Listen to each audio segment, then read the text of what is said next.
હાલો સ્પર્ધામાં ભાગ લ્યો ને ઇનામ જીતો. હે કેહા કાકા આવે છે. કેમ રૂપિયો મૂક્યો? મને એમ કે તું પૈસા હાટુ બેઠો. એ પૈસા લેવા નથી બેઠો, પૈસા આપવા બેઠો.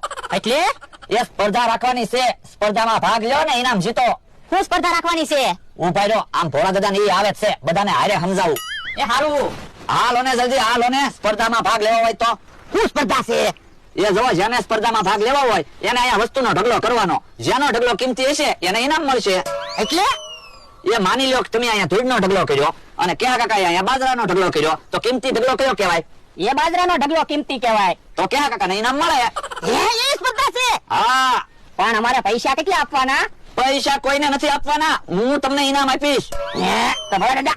હું એ હાલો આપણે સ્પર્ધામાં ભાગ લેવી, આપણે ઇનામ જીતવું છે. પણ આપણે શેનો ઢગલો કરશું?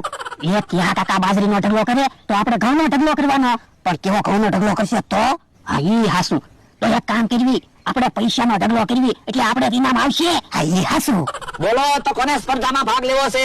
એ અમારે સ્પર્ધામાં ભાગ લેવો છે. તો મારે સ્પર્ધામાં ભાગ લેવો.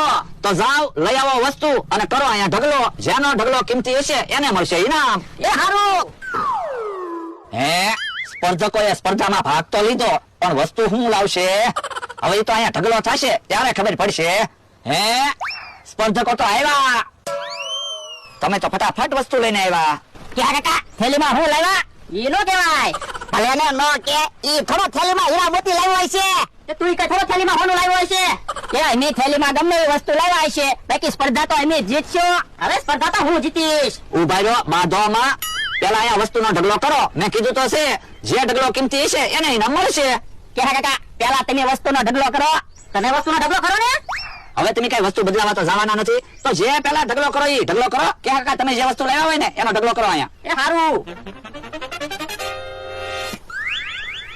હે કાવ લાવ્યા કે હા કાકા?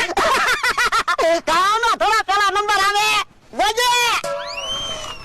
હે પૈસા?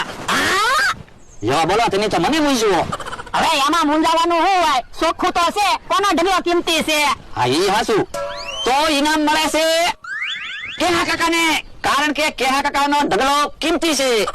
હવે એને તો ઘઉંનો ઢગલો કર્યો અને પૈસાનો ઢગલો કર્યો. અમારો ઢગલો કિંમતી કહેવાય. પૈસા ખવાય? ના ના તો ઘઉં ખવાય. પૈસા કરતા અનાજ કિંમતી કહેવાય. મગજ હોવું જોવે. અમારો તો મગજ છે. બકુડાને ક્યાં મગજ છે? એટલે તો તને પેલો નંબર આપ્યો. ઉભા રહ્યો ભોળા દાદા, આપણે જંગલમાં જતા હોય અને બહુ ભૂખ લાગી હોય અને 500 ની નોટ જડી હોય તો પૈસા ખવાય? ના ના. અને 2 રોટલી મળી હોય તો?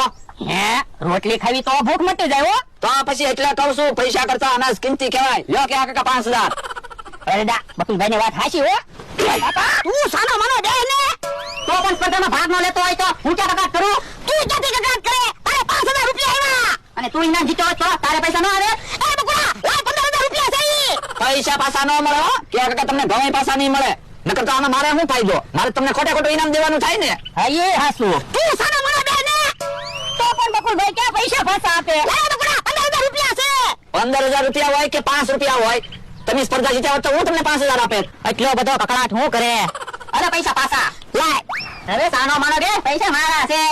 લ્યો બોલો 5000 રૂપિયા આવ્યા કે તો ભોળા દાદા ની મસ્તી કરવા મીયા? કા ભોળા દાદા? બાપા આ તો મારી હાલ તો. લ્યો બોલો, કેવા બુદ્ધિના બારદાન છે.